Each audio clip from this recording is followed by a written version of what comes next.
It should say recording started. I saw it. Yeah. It's not often that I have the luxury of talk to people that are really at the top leading a sport. And very often because we're kind of in different realms. So in this case, it's a bit different because the person I'm introducing soon is someone that has been involved in sport, but also in technology, in innovation, in investing. And easy to say, it's Andrea Gaudenzi, the current chairman of ATP. Ciao, Andrea. Ciao, Carlo. Thank you for having me. So can I say congrats for another cycle? Thank you. Thank you very much. I know it won't be holidays because you're always super busy and you're trying to change things, which is one of the reasons that I really like talking to you. And through the years, we had some random and deep conversation, and I always took things and that I use it in what I'm doing every day. So you also have been a player for many years. I think you stopped 20, and I don't want to talk too much about tennis because it's not what I'm expert in, if I'm expert in anything. 20 years ago, you stopped playing, correct?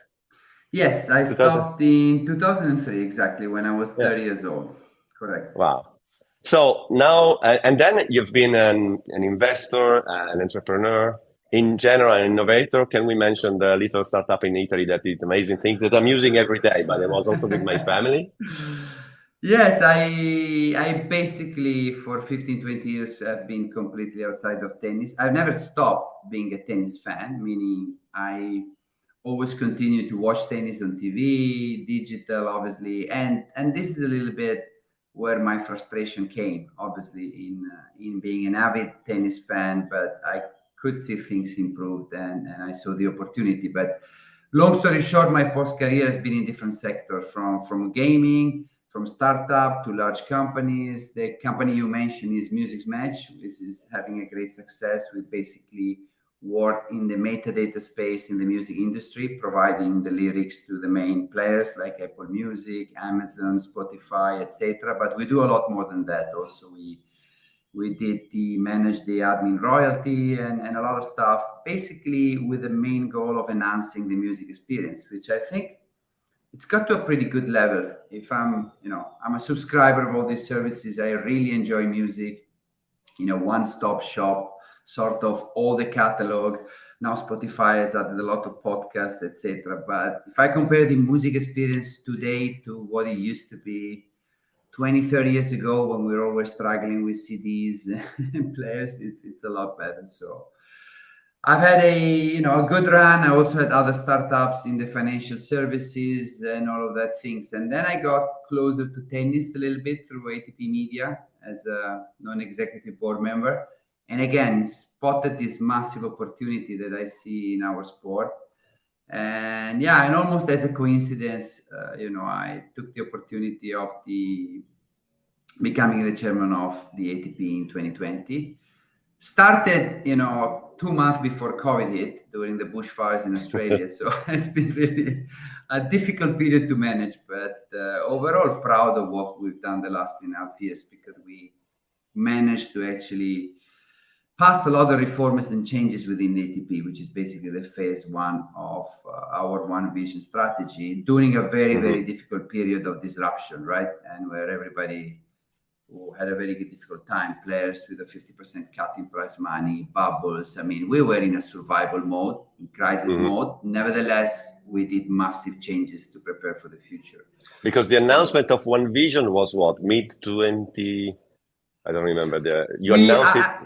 Yeah, I basically presented it to the board before being elected, a very short summary. Okay. I mean, the concept was there. They really liked the idea.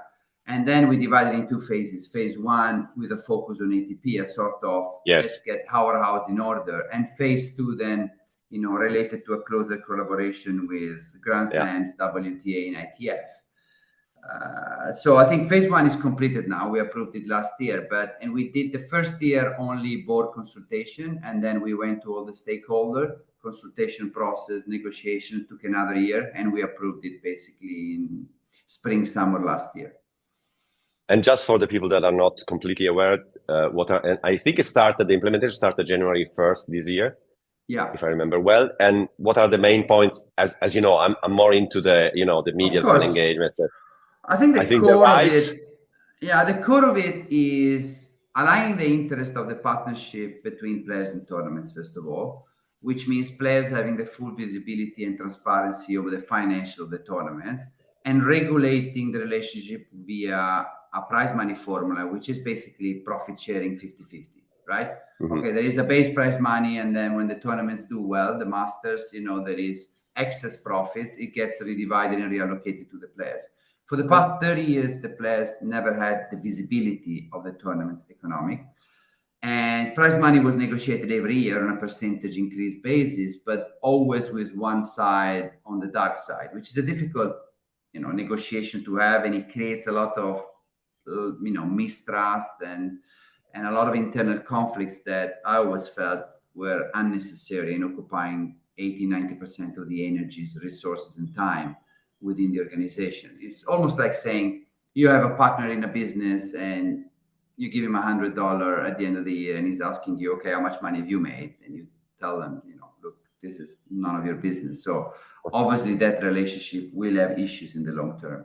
So that is done, and it's great. Obviously, the second main pillar is around, expanding, creating a better premium product. So we have expanded 5 of our masters. This year we have expanded Madrid, Rome, and Shanghai, and in 25 also Canada and Cincinnati, with a concept of, the fans want to see the best players in the world playing in the best arenas. So obviously the Grand Slams and the Masters, and obviously the ATP final and WTA finals, are those events where the top players have commitment. It's mandatory to play. So this is definitely the most attractive events that we have in our sport. And I think it's key to simplify, or at least to try to simplify the story to the fans, because they love to see these events, these top players playing against each other. And we are lucky because we have many days of that content that obviously can be very, very valuable for broadcasters, and which is obviously what we're going to talk about in this session. So as a consequence of aligning the interest, prize money formula with transparency, enhancing the premium product, the Masters, and then obviously the other piece was media aggregation. We aggregated the rights of the 250 and 500 into ATP Media with equity. So now we have one, stop shop in a sort of a commercial entity. We've also created TennisData Innovation, where we pulled all our data and streaming rights for the betting market. We've gone to market with an RFP and was very successful.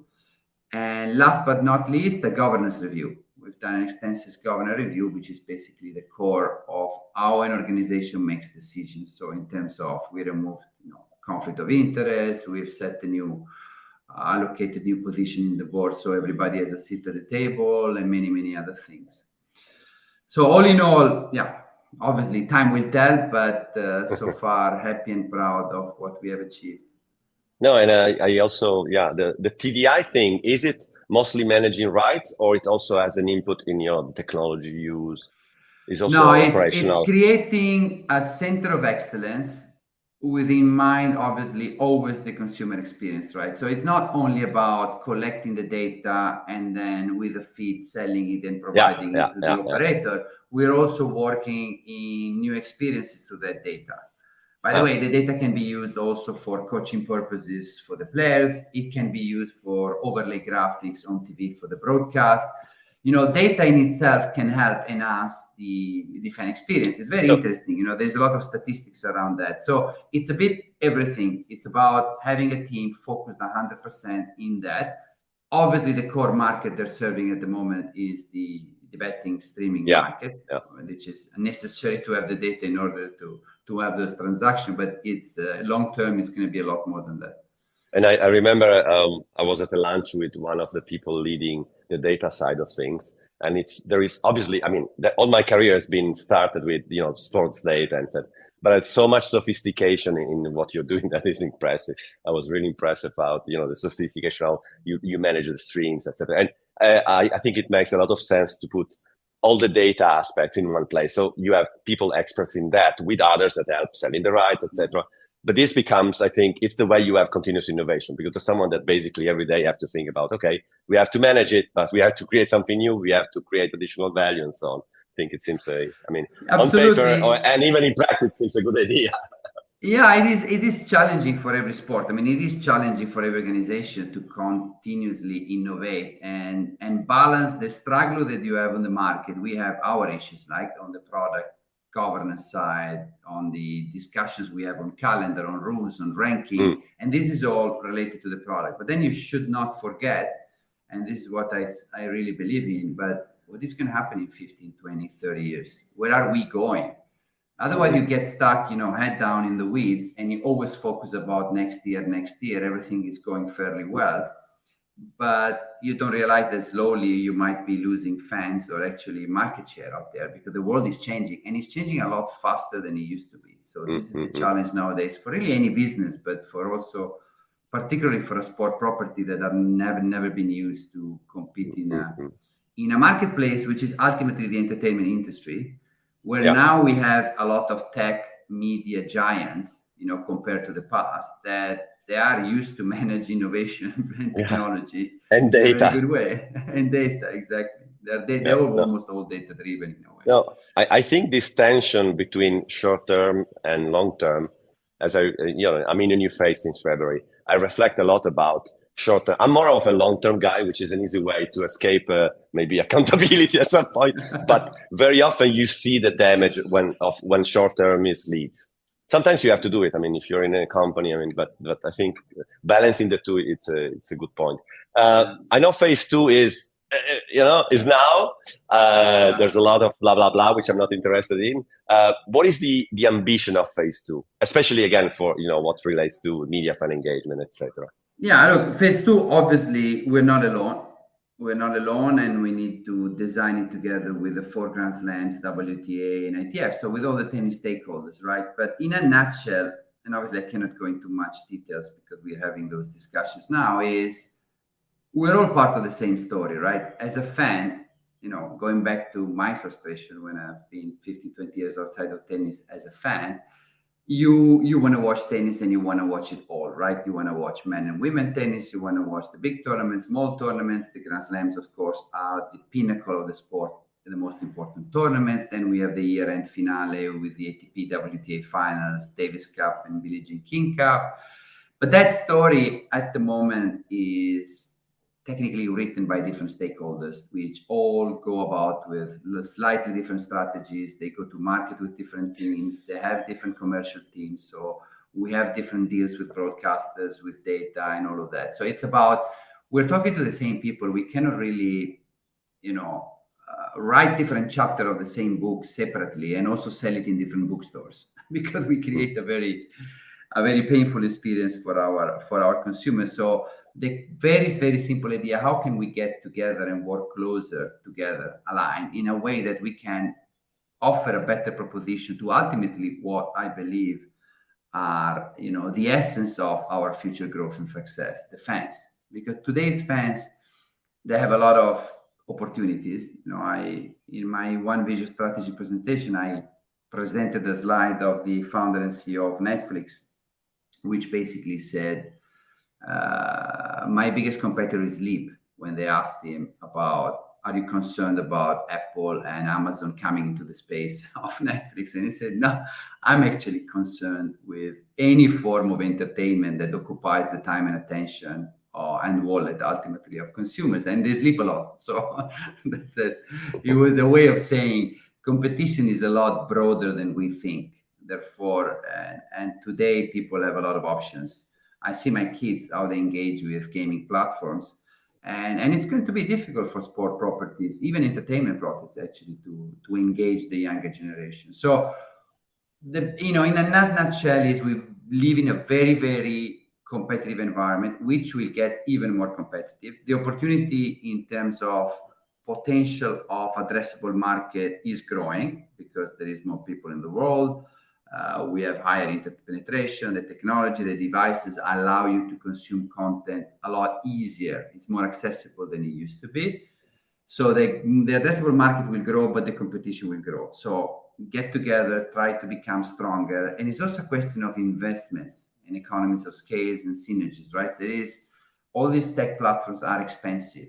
And we don't have the scale individually, each one of us. So if we get together, we can actually, the MLB, what they have done with BAMTech and building their first OTT platform, which they then sold to Disney. We don't have that type of scale at the moment individually. There's 6 or 7 of us alone, but together we can definitely do that. But you know that if you remember that the aggregation, the centralization of digital platforms, especially in a case like yours, when you have tournaments that are basically working 24/7 for a year, but live 1 month more or less with ticketing and everything. I think there is a lot of synergy that you can create there, and that kind of my Absolutely. strategic obsession of the last few years.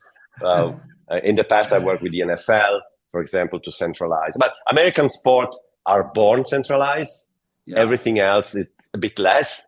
And so I think that there are, if you want to cross the pond, there are good things about the American system for leagues, etc. There are good things about European, but learning from each other, it normally, there are a lot of lessons learned that you can take from the US, because there are certain things that are best centralized. There are certain things that maybe are better in a different way.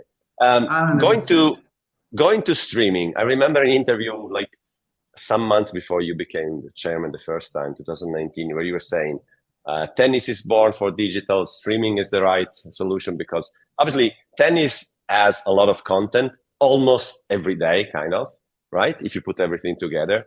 And so have you changed your mind, or you still think streaming? No. It's to me 100% part of the opportunity that we have. Obviously in the linear world, tennis, has the massive issue that we have is that we don't know how long a game is. You don't know who's playing until the day before. So from a broadcast perspective, if you're linear and you need to plan, it's difficult. I remember many matches that had to move channel because the news was coming at 8 o'clock back in the 90s, right? So we have a lot of content. We have a lot of content all around the world in different time zones. We have a very strong women product. So the WTA and women's tennis is probably the strongest women's sport. So we have this also variety in the fans, because our audience is also 50-50 men and women, which I think is a massive value compared to other sports, which are mostly, skewed towards male. And we're global. So we're all around the world. So lots of content, many hours, all time zone, men and women. I think we're in a very, very good place for the evolution, or call it revolution, or how content will be distributed in the next 10 to 15 years, mostly via digital platform. And I think, by the way, we didn't plan this, but it's Wimbledon week. And I just saw news that Discovery Plus is saying they're showing all matches, which at least for me is like, yeah, exactly. So I started working in streaming in 2008 with NBC Olympics in New York. And we immediately saw, okay, forget channels, forget linear. The challenge is then you need to create the discovery of content. So there are other challenges in streaming, but clearly that's you should be able to serve fans in a way that they can watch whatever they need on whatever platform. This is, kind of old news now. But I think it still takes times, because sometimes the money is somewhere else, etc., etc. But if you look at, sorry, go on, Andrea. No, go ahead. I was just saying, I agree with you. There are challenges. The transition won't be simple, won't be easy, but it creates massive opportunity, because the fans they're all different. You can take tennis fans like any other sport or any other industry. You probably have a scale of 10 different type of fans. An avid fan, people who watch only the big matches, the final in the Grand Slam. Some other people, they really watch small tournaments. Some other, they follow their local heroes. And the ability of digital is that it can give you a very, very personalized experience, right? You could be watching somebody on court 15 at 10 a.m. if you want to, but you can still obviously watch the core matches, or have, just focus on the summary of the highlights, pre-match, post-match. Also, I think we're going in a direction where the offline, the non-live content becomes a lot more important and valuable to help, provide more context to the fan and storytelling, which is what we have done with the Netflix series now. F1 was the first one doing that, golf and tennis following. But fans want to see more than just the live competition. It's about storytelling ultimately, right? Entertainment. So if you can tell a beautiful story around it and and get them closer to our athletes, to our personality, they're obviously going to enjoy more the live match. So it's definitely more challenging because it's more complex, but all in all, all of us could be capable of providing a much, entertaining and fulfilling experience to each fan, and because they're all different and they likely require a very personalized one. Mi fermo un attimo perché il trapano sta martellando, è tanto forte adesso. È da te, vero? Sì, è da me, cavolo. Io purtroppo... Ma qua è andata bene, si sente.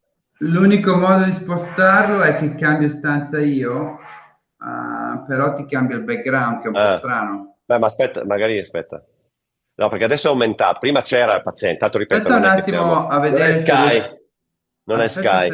Aspetta che riesco a fare transparency nelle AirPods. Noise cancellation ce l'ho già.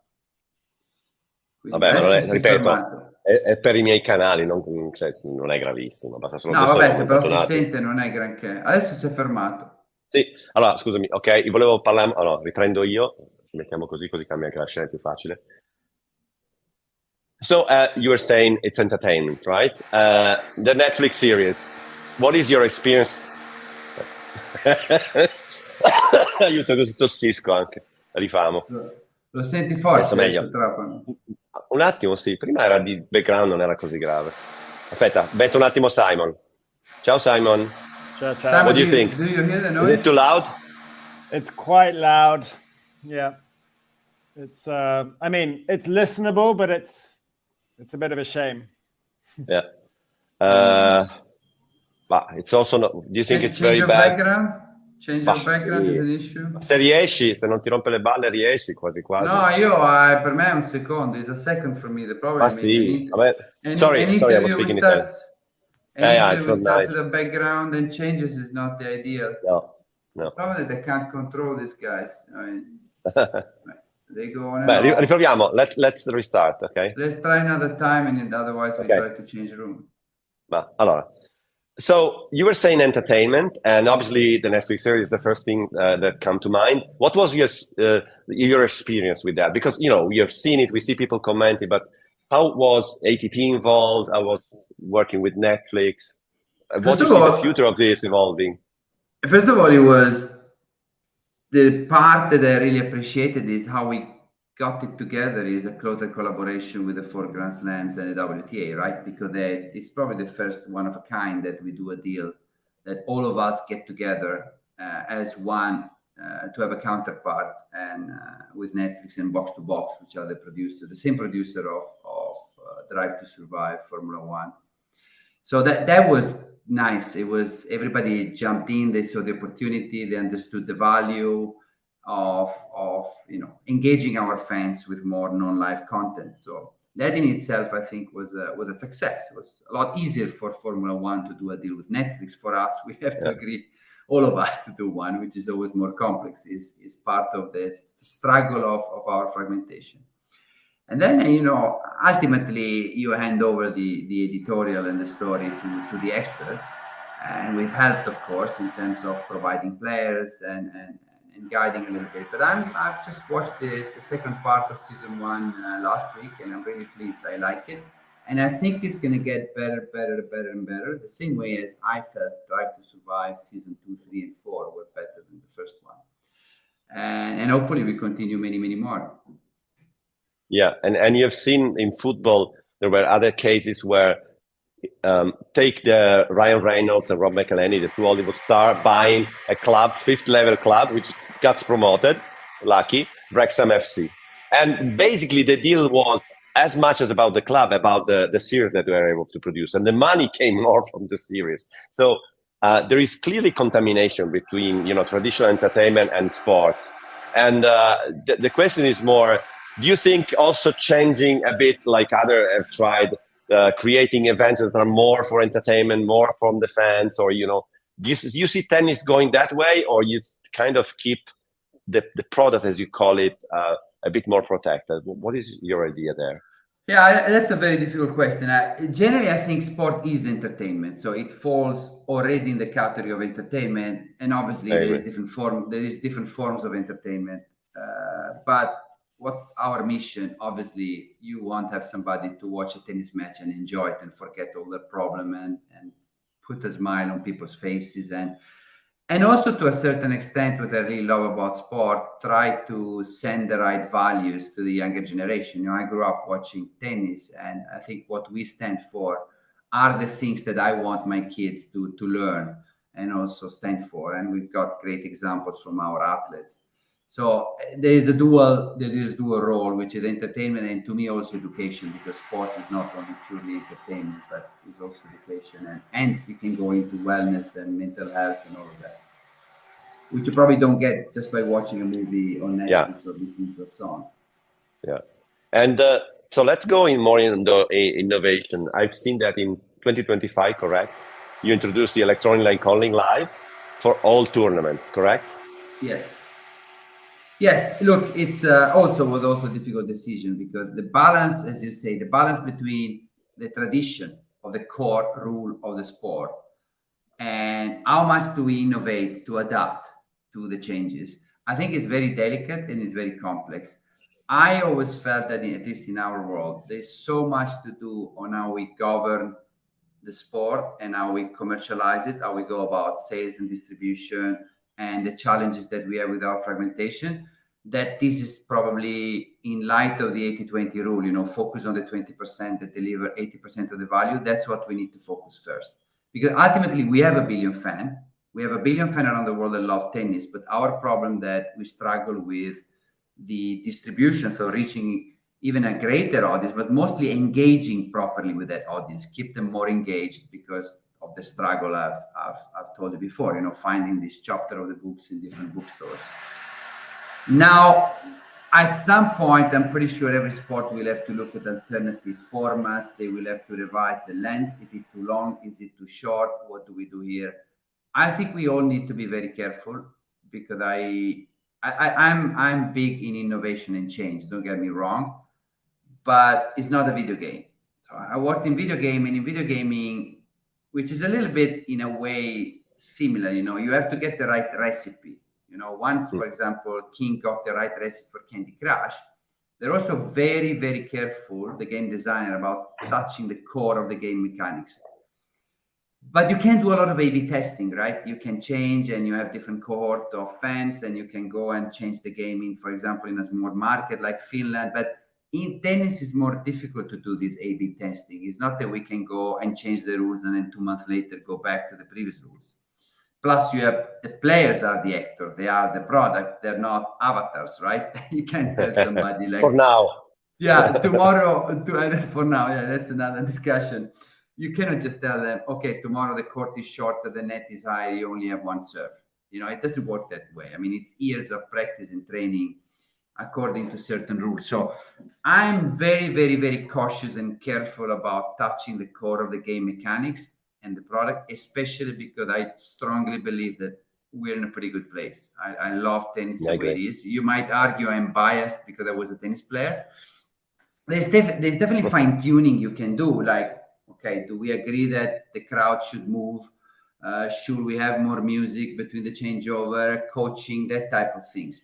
But the core of the game mechanics, I would be very cautious.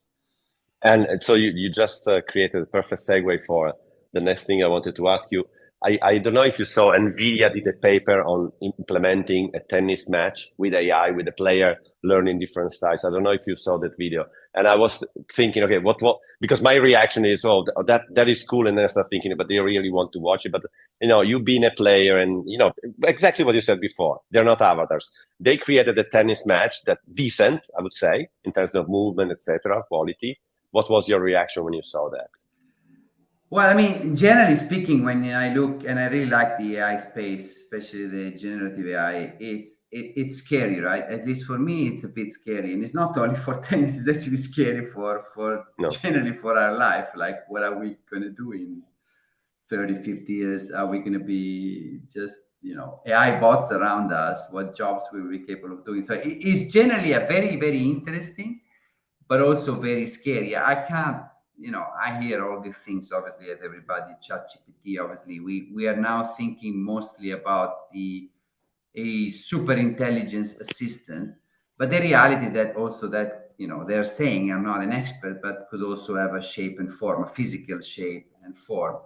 So I don't know if we're going to see entertainment product and sport like tennis. I don't think so, and I hope not, because I think that we humans have something which is fantastic, which is emotions, and I'd like to keep it that way. But so generally speaking, I don't believe that that type of could replace the emotion and the entertainment value that you have two humans fighting against each other in a real arena, that type of thing. But going back to technology and innovation, if you look at what Apple has just released with the Vision Pro, Meta is going to launch the new Oculus this fall. You could argue, okay, the experience between live and remote, it's becoming very close, right? You're going to put one of those headsets next year or in a few years, getting even better, and you're going to feel almost like being there. It's going to get closer. I mean, even if you compare the remote experience today, watching in a large TV screen with 1080p or 4K, it's 10, 20, 100 times better than it used to be in the 90s in a small screen and low resolution, right? So it's becoming a lot more fun to watch generally entertainment, but particularly sport remotely, which is good. This is, to me, is part of the opportunity, and it's part of the opportunity to actually reach more people in a wider audience, because not everyone can either afford, or there is not enough space these 2 weeks in Wimbledon to host more than the number of people that the stadium can fill. So, and we want to reach billions of people potentially. So that's very good news. But you get to ask yourself what's going to happen to all these live experiences, these big stadiums that we are building, this infrastructure that we are investing. And it's difficult to have an answer now. Yeah. And in terms of one thing that I wanted also to ask, going a bit back to the, what you do when everything is digital and media rights can be solved in so many different ways in multiple layers. You, many years ago, launched Tennis TV as your own direct-to-consumer product. We have seen NFL doing NFL Game Pass in the past, NFL Plus in the US. We have seen golf. So there is a lot of experimentation there. What do you see in terms of, maybe not only tennis, obviously, I mean, it's a question that every event someone will ask, no? It's direct-to-consumer viable, or it's, the broadcaster and whoever, the big tech should be there doing that. What do you see happening?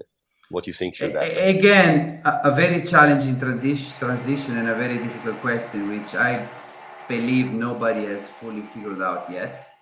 Obviously, there are some sports property that have the luxury and the freedom to be more fast and have more resources to test different options, which is kind of our struggle, because I think we've done very well on our side with Tennis TV, but obviously Tennis TV at the moment only has ATP content. We don't have the WTA, the Grand Slams, and the rest on it. So it's more difficult to test really the market on a direct consumer basis. And on the other hand, everybody pretty much still relies mostly on the broadcaster side, which they do a fantastic job in distributing and telling our story. So that transition is not only an issue, how do we manage linear to OTT digital, but also, is it going to be a direct to consumer where every sport property goes direct to their fans, or is there going to be some sort of aggregation in the distribution, which is similar to Netflix, Spotify, on the lines of DAZN? I don't know the answer. I don't think nobody knows the answer.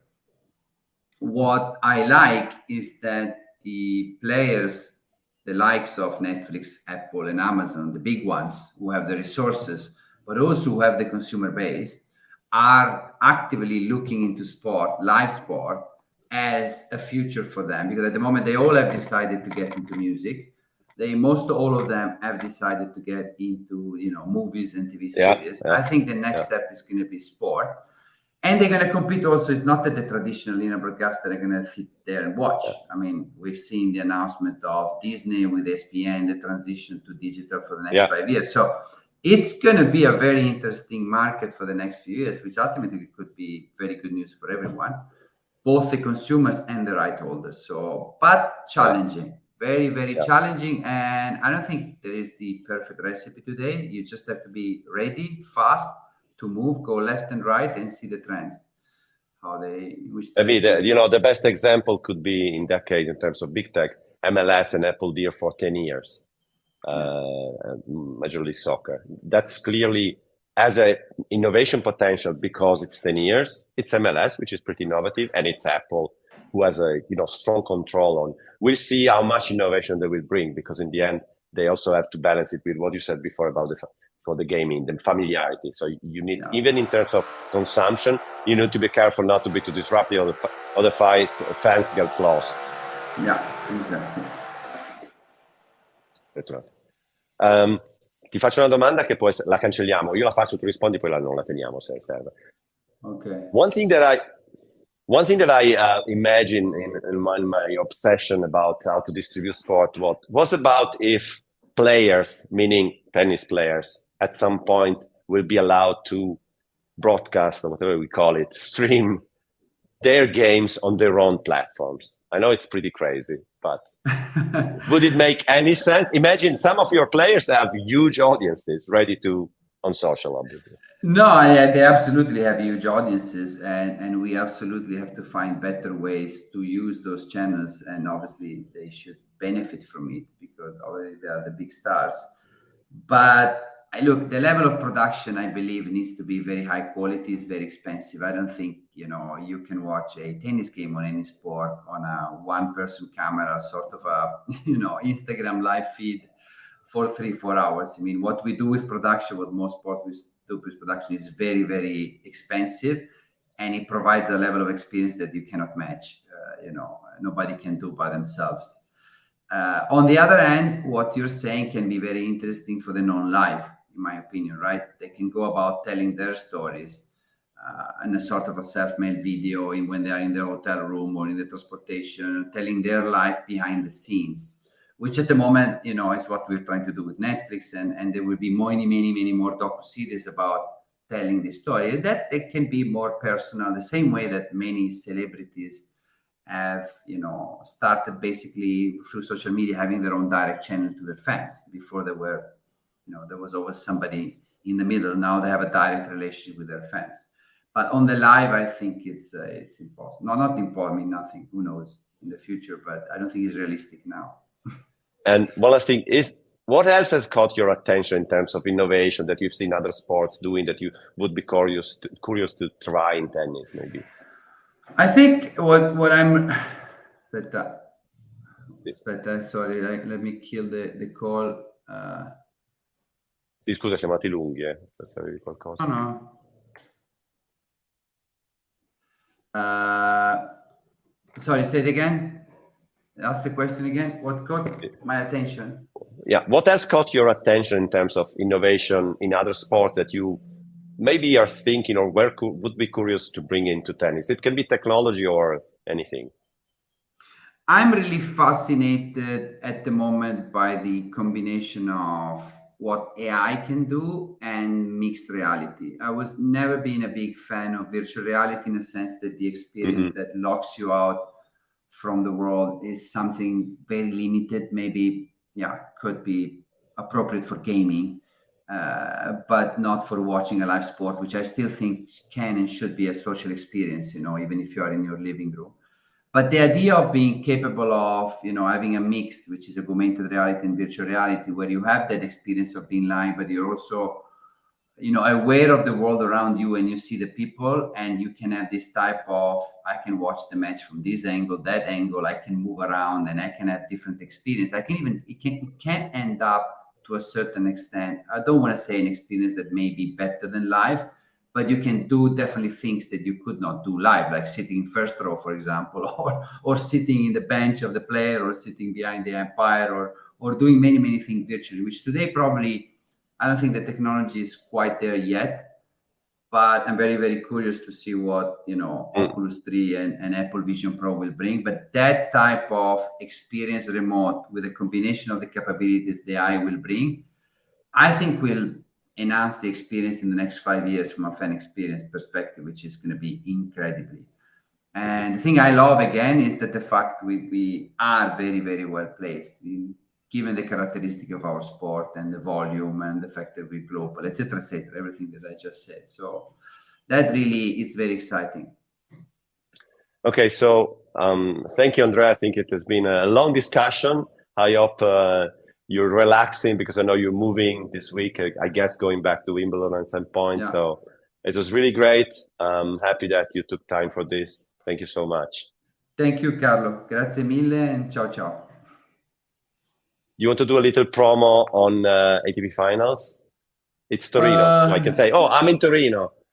No, whatever. Simon, you want to invite Simon? I'm in Torino in what sense now? I am in Torino, so I can say. By the way, my city is the host of the ATP Finals, so where I live is Torino. I don't know, but up to you. No, as you want, and see you all in Turin. When is the date this year? Well, to say in November. November. It's okay. Okay, I'll launch it. You say something. We close. Okay. And by the way, I live and am in Torino, and I know you will be coming with all your tennis player friends in my city for the finals, right?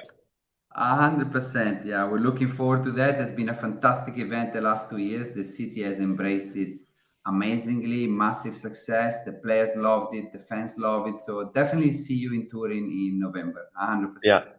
Okay. Ciao. Thank you. Ciao, ciao. Take care. Va bene. Nice. Was it okay, Simon, or no? Yeah, that was great. I think I know that you flagged it, Carlo, before you asked the question. Just on, I think the player streaming their own matches, I think could get a little bit tricky. Yeah, absolutely. I would. It might just open up a can of worms on that one. It's our lives, not yours. It's not exactly. Blah blah blah. Totally. It's just an idea that I'm trying to use in some places. The rest was great. I thought it was a good chat. Yeah, good stuff. Va bene, so I'll send Simon the file and then we go from there. Okay. Perfect. Ciao Carlo, take care. Va bene, ciao Andrea, grazie mille. Ciao ciao. Ciao ciao. Thank you.